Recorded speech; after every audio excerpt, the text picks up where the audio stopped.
Hukumpeta satellite city ప్రాంతంలో సుమారు 6 కోట్లతో అభివృద్ధి పనులు చేపడుతున్నట్లు రాజమహేంద్రవరం రూరల్ శాసనసభ్యులు గోరంట్ల బుచ్చే చౌదరి తెలిపారు.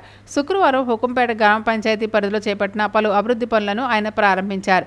ఈ సందర్భంగా ఎమ్మెల్యే మాట్లాడుతూ ఆర్థిక ఇబ్బందులు ఉన్నప్పటికీ రాష్ట్ర ప్రభుత్వం పేదలు, మధ్యతరగతి ప్రజలు నివసించే ప్రాంతాల్లో అభివృద్ధి పనులు పెద్ద ఎత్తున చేపడుతుందని అన్నారు. శంకుస్థాపనలకే పరిమితం కాకుండా నేరుగా ప్రారంభోత్సవాలు నిర్వహిస్తూ పనులను వేగవంతం చేస్తున్నామని తెలిపారు. పట్టణాలకు దీటుగా గ్రామీణ ప్రాంతాల్లో కూడా రహదారుల అభివృద్ధి చేపడుతున్నామని, అందులో భాగంగా సిమెంట్ల రోడ్ల నిర్మాణం జరుగుతుందని పేర్కొన్నారు. రుడా నిధులు 95 లక్షలతో రహదారి నిర్మాణ పనులు త్వరలో ప్రారంభించనున్నట్లు తెలిపారు. రానున్న రోజుల్లో రాజమహేంద్రవరం రూరల్ నియోజకవర్గాన్ని దశల వారీగా అభివృద్ధి చేసి రోల్ మోడల్ నియోజకవర్గంగా తీర్చిదిద్దుతామని తెలిపారు. వాళ్ళ సమస్యలు ఒక్కొక్కటి క్లియర్ చేస్తున్నాం. రాజమహేంద్రవరం రూరల్ నియోజకవర్గం రోల్ మోడల్గా చేస్తూ ఉన్నాను. రోజు కోట్ల రూపాయలతో పనులు చేస్తూ ఉన్నాం. వేగంగా చేస్తున్నాం, క్వాలిటీ వర్క్ చేస్తూ ఉన్నాం.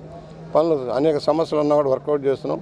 ఇవాళ పంచాయతీలకు ఆదాయం లేని పంచాయతీలు ఉన్నాయి. శాటిలైట్ సిటీలో ఆదాయం లేదు, ఇంటి పనులు పెంచడానికి అవకాశం లేదు, ఆదాయాలు లేవు, ఖర్చులు ఉన్నాయి. శానిటేషన్ సిబ్బంది కూడా తక్కువ ఉంటే మొన్ననే కొంత సిబ్బందిని పెంచుకుని దానికి అవకాశం కల్పించాం. దీన్ని కొత్తగా సెక్రటరీగా వచ్చారు. వారందరూ కూడా యువతులు చక్కగా పనిచేయగలిగిన వాళ్ళు. వాళ్ళ సహాయంతో శానిటేషన్ ఇంప్రూవ్ చేసుకుంటూ పరిపాలన సౌలభ్యంగా రూరల్ మండలాన్ని, ఎందుకంటే ఇది త్రిశంకు స్వర్గంలో ఉంది. కార్పొరేషన్ పంచాయతీ తెలియక 15th ఫైనాన్స్ కానీ ఎంఎన్ఆర్ఎస్ మ్యాచింగ్ గ్రాంట్లను కొంచెం ఇబ్బంది అవుతున్నాయి. నా వరకు నేను ఏదో ఫుల్అప్ చేస్తూ ఉన్నాం.